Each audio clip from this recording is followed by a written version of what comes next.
I kind of want to go back to the playoffs. Obviously, we've seen what we've seen throughout the regular season. Both of those guys had spectacular regular seasons, especially at 22 and 23 years old. Paolo 22, Franz 23. But in the playoffs, remember how they both raised their levels against the Boston Celtics. Paolo damn near averaged almost 30 and 10. It was 29. Oh, when you said he was playing better than Tatum? Yeah. I remember you said that.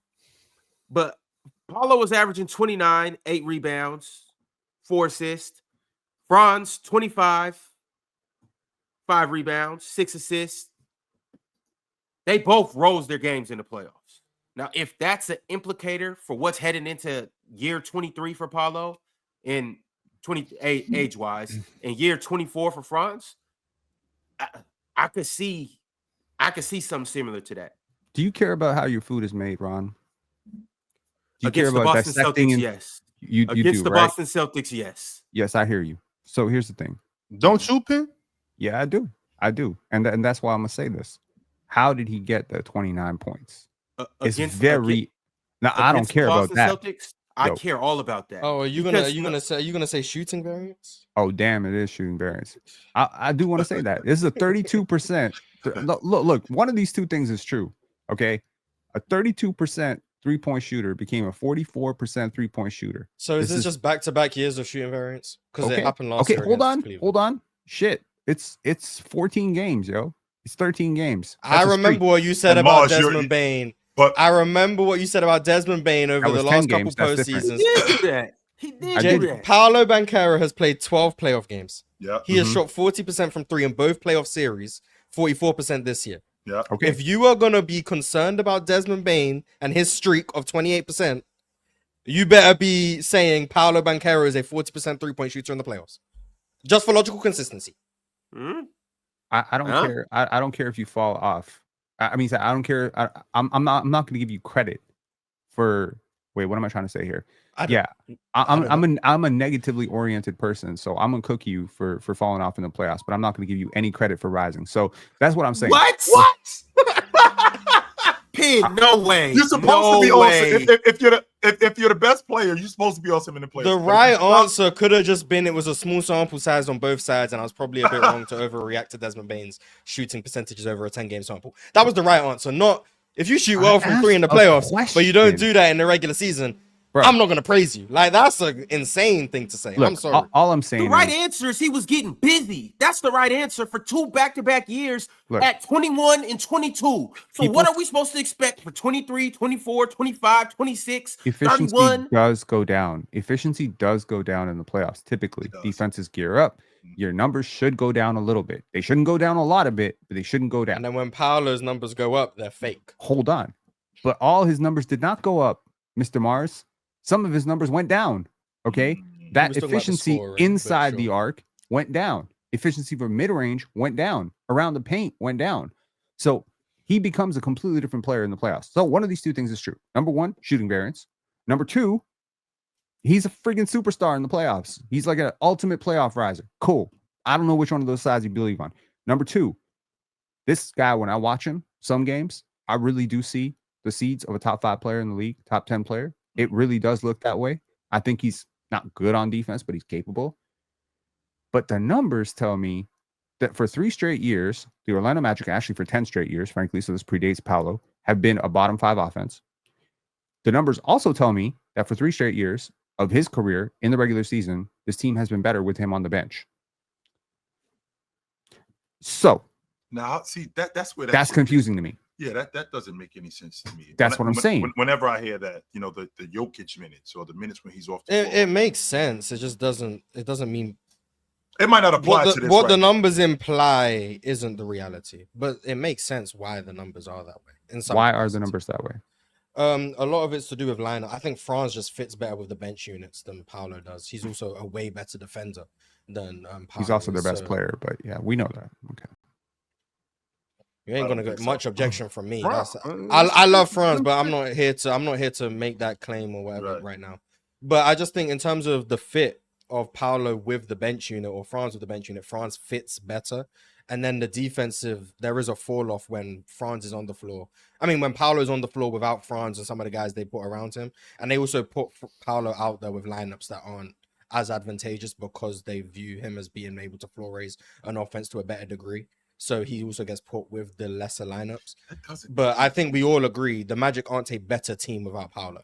They are not. I agree with that. So that's why I say the numbers, what they imply isn't the reality, but you can explain why somewhat the numbers are the way they are. But also some of it is just flaws within Paolo's game, I think. Okay. That he needs to figure out. But when you're talking about superstars, typically it goes the other way, right? So again, just like his superstar, just like his superstar. The Knicks are better without Jalen shooting. Brunson this year, statistically. But for the most part, yeah. Well, that's kind of my point. It's like typically when you're talking about Jokic, Shea, etc., it would be very weird to see a situation where their team is better with them on the bench. I think in the playoffs, the Thunder were better without Shea. I think. Let's not talk about that, okay? Because that's not part of my selective bias as to what I want to talk about. I'm trying to have an objective conversation. If you're trying to get the agenda off, then go for it. But I'll just stay quiet. You save your objectivity for Hoop Talk podcast. My fault. Go ahead. So wait a minute, Mars. This is not objective choice. Really quickly, Mars. My fault. So the limited time that SGA was off the floor, OKC was better with him being off the floor. Is that what I'm understanding? Playoffs, I think in the playoffs. I'll check. I don't want to lie to people. I'll check. Okay, so like people will hear that, and the idea will be like they don't need him at all. Even though when they went up against that Memphis team and they blew them out, and I don't think SGA should have came back in that game, to be honest with you, because I don't think they needed him that game. Which happens where you end up jumping on a team, and you might not necessarily need your main guy for that specific game. But the idea that Oklahoma City is better without SGA, please don't buy into that. Yeah, of course. That's why I'm saying like what the numbers imply isn't the reality. No. In small samples, especially like playoff runs, like, it can be wonky. So like I'm not saying compare that to Paolo's 3 years of data. Like obviously with the 3 years of data, there's more to it than Shea's 200 minutes off the court in the playoffs. So samples mean a big thing. But I'm just saying, everyone agrees the Magic aren't better without Paolo. They are not. No question that they are not. And what I'm trying to make sense of with you guys when it comes to Franz, what's moving you more with Franz than with Paolo? Is it the shot selection? Is it the defense? Because the defense is a huge part of it. I don't think Paolo is awful defensively, but I also don't think Franz is Giannis defensively neither. I mean, the Giannis I saw this year, I'm gonna stay quiet. But Franz is a hell of a defender. I think he can. I do think Giannis. I think he competes on the defensive end. Paolo, I mean, to be on that Orlando Magic team with guys like Isaac, right, and Franz and Suggs, I mean, you have to be able to compete, and that's what I'm looking for more than anything, right? I'm looking for him to compete, and I feel like he competes a lot more plays than you guys give him credit for. The thing that I need to see improvement on with Paolo is one, like you just talked about in the playoffs, the shot selection is different. He gets to the rim more in the playoffs than he does in the regular season, which means that he can get to the stripe because the whistle might be a little bit different in the playoffs. So you see things different in the playoffs. Now, as far as the long ball, okay, he might get crowded at the long ball a little bit more in the playoffs than he would in the regular season. He might get crowded in the mid post and in the mid range. He might get doubled a little bit more. He's looking at different. He's looking at different looks. But to his point, I mean, to his defense, he's a lot more aggressive in the playoffs than he is in the regular season too. I have to say that about Paolo. Sure, that's such a good sign, though. You know when it's really time to hoop, this dude gonna be there ready to ball. Same thing with Franz too. Like, I think they got good problems over there. And I also believe, and Ox has alluded to this. I think these two dudes, well, I don't even want to get into the arguing who's better out of them two. They're on the same team. I believe that they are about to go crazy this year. I think like kind of the jump similar that we seen to OKC last year, how they just came and just dominated the league. And it might be 2 years ago more so for these guys. Okay. You remember how OKC 2 years ago, how they kind of went from playing team and then they were the 1 seed the next year to just smacking everybody. That's what we're about to see with these dudes. I think we're gonna see that. With it would take a long. They don't have a Shea. I think we can agree on that. Wait. What do you mean? What do you mean by that? No, they don't. What do you mean by that? They don't have that caliber. Wait. What do you mean by that? He's saying, Ron, a player of that caliber, they don't have a Shea Gilgeous-Alexander caliber player. No, they don't. Ron, they don't. Ron, don't do this, Ron. Don't go down this road, hold on. This is all I want to say. I'm not about to go crazy. They do it by I'm listening. I'm not saying they have a top 5 player. I'm not saying Paolo is as good offensively as Shea. However, I believe this year Paolo establishes his dominance offensively. I believe, and this is not in comparison to Shea. Please just get Shea out your mind while I'm making this statement. Please. I believe he establishes himself as a top 10, 15 offensive player in the league where I might beat 30 per night. He averaged 26 last year. It's not crazy to say he averages anywhere from 26 to 30 this year. That right there, he establishes himself as a number one option. I'm slaughtering the league.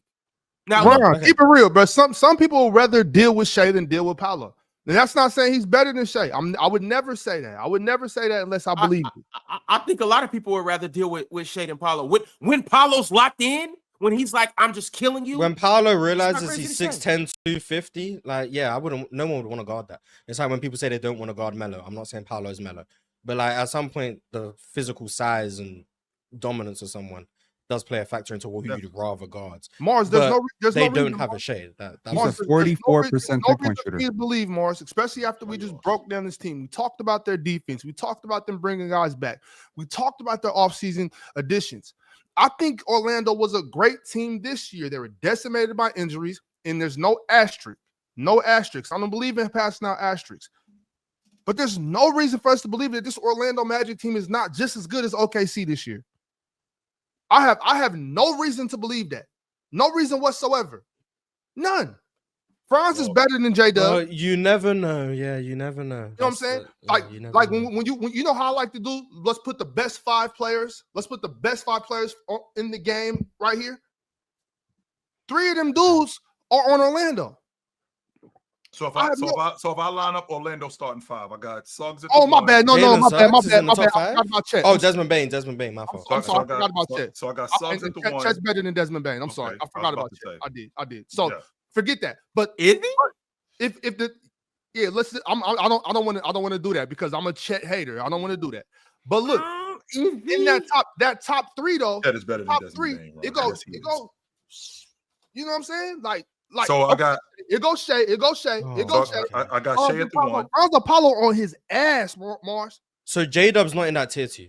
Because that's been a conversation that's going around. That's why I'm bringing it up. No, Franz and Paolo are better than J-Dub. I'm not bringing that up for no reason. I don't know if you guys are on Twitter, but the Paolo versus J-Dub conversation has been very viral. It shouldn't be, with all the respect to J-Dub. So to you, is Paolo and Franz in the same tier together, and then J-Dub? That's your opinion? If we're going tier, I want to put some respect on J-Dub. But he's okay. Not different tier, but he's below them. Like to you, he's below those guys. Where do you guys stand? Yeah, they're better than J-Dub, bro, for sure. So as an all-pro and all-league defender, and like I said, Chet's better than Bain, but they do completely different things. And Desmond Bain he's cold, bro. I like Desmond Bain a lot. This team, their defense, like Orlando's defense, is there. Orlando's defense is there. Yeah. They could put the ball in the basket as well. Bro, Orlando. I have no reason to believe that they're not better than that. They're not just as good as OKC. And I know they just won a championship, and I want to put respect on that championship. They are the defending champs, but I have no reason to believe that a healthy Orlando team won't knock them off in the finals. No reason whatsoever. You do have reason, Ox, and the reason why here's why you have reason, Ox. That Orlando Magic team, barring injury, they're not nearly as connected as that Oklahoma City team, 1 through 8, 1 through 9. Why are you looking at me like I'm crazy? Let's just say, for the sake of argument, did you not see what Orlando was doing last year? I did see what Orlando. Did you not see that this team almost won 70 games? Are you serious right now, Ox? Did you not see that they had the league leading scorer? Did you not see that they had almost 3 guys make the all-league defensive team? This unit, and Orlando's gonna have the same. Orlando got defenders too. Franz and Jalen Suggs are gonna be all defensive this year. And don't forget that guy Jonathan Isaac off the bench.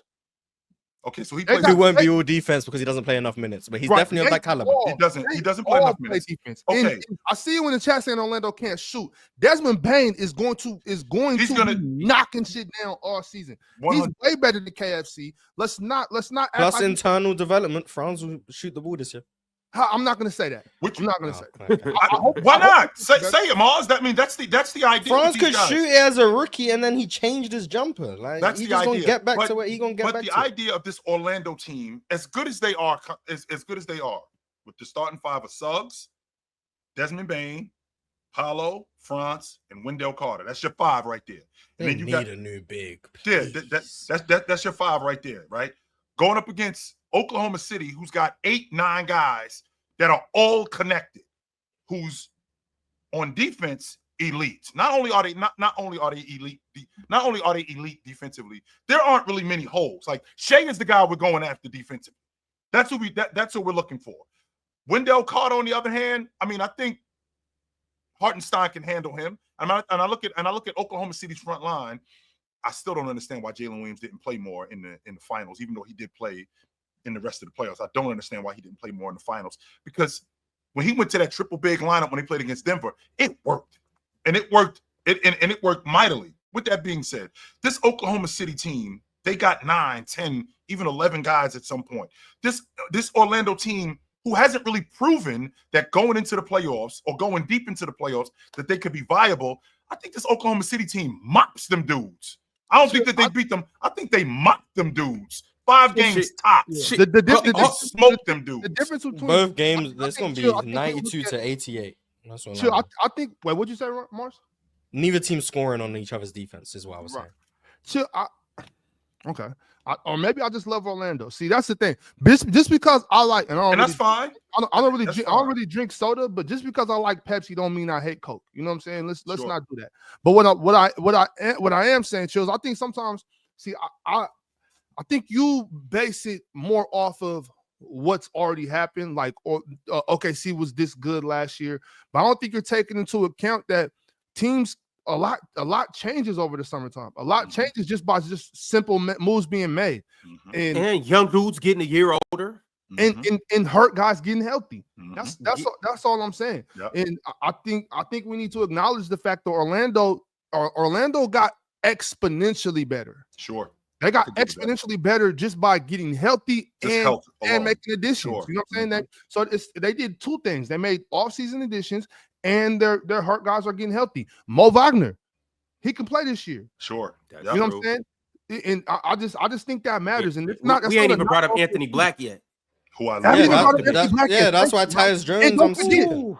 Don't forget they finally got Cole Anthony out the way. They got Markelle Fultz out the way. I tried to tell y'all. I tried to tell y'all. Them dudes are bums. I tried to tell y'all. Man, Markelle was nice for the Kings. What are you doing? Oh my God.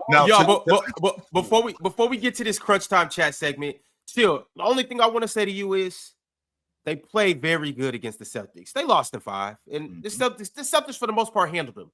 Yep. But I'm saying, chill. How different does that series look if you insert a healthy Mo Wagner, a healthy Jalen Suggs, and then you drop Desmond Bane on that team? They win one more game. This is the team that you believe would have won the NBA Finals. The Celtics team that you believe we're going to go back to back. Sure. I'm just saying if they and I know that's not obviously the end all be all, or if they could take the Celtics to 7, that means that they beat the Thunder. I'm not saying that. I'm just saying that team looks a little different and that series looks completely different as well. And I'm not going to argue that point, Ron. What I am going to argue to what Ox was just talking about, the very thing that you loving about this Oklahoma City team. I'm sorry, about this Orlando team in terms of health. I love OKC too. I saw them big love. That's exactly because what we get wrapped up in a lot of times, especially in free agency, we get wrapped up in teams making moves in free agency and not thinking about, like, J-Dub's going to be better next year. J-Dub ain't going to be the same player that he was last season. I don't know that. Chet's not going to be the same player that he was last. Of course you don't know that. But it's interesting that you know that Franz is going to be better next year. I didn't say that either. No, Mars said, is he going to be a better shooter? I said, I can't say that. I don't know. So then, Ox, if he's coming back the same player that he was last year, better than J-Dub. Still better than J-Dub, who I think is coming back better because he wasn't the same player that he was last year that he was the year before that or his rookie season. He's a better player. And Chill, can I just explain real quick? I just want to make sure that I don't get misconstrued.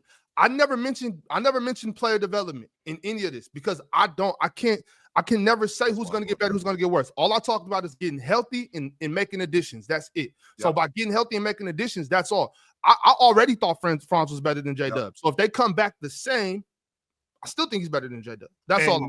And to your point, again, to counter that, Ox, you've said to me countless times, in a year, things change. Not in a year, in 6 months, things change. Not just in 6 months, a month, things change, right? In 6 days, things change. So by next year, you don't think J-Dub is better than Franz. You don't think J-Dub is better than Paolo. What happens if J-Dub comes back next year and he's sharper than what he was last year, which makes this Oklahoma City team even better? What happens when SGA comes back and he's added a different aspect to his game, which he didn't have last year, which makes him better? What happens if Chet puts on 10 extra pounds and he's jumping higher and he's better around the rim and a better rebounder? These are the things that I'm thinking about when I think about units in terms of getting better. I'm not just thinking about adding Giannis to the crew or adding Jimmy Butler to the crew. I'm thinking about I already got the ingredients in the refrigerator. Cook it. Make it better. And when I think about this Orlando team, sure, they have everything necessary to win, right? They have everything necessary to win in the future. This Oklahoma City team, what they have, and then that getting enhanced, and I ain't talking about adding anything. I'm talking about those guys getting better, makes them even more viable. Yeah. If that all happens, chill, then I'm wrong. It's the player choice way. Yeah, them boys don't get it started. The player choice way. Yeah, the player choice way. Come and switch lanes into the player choice way.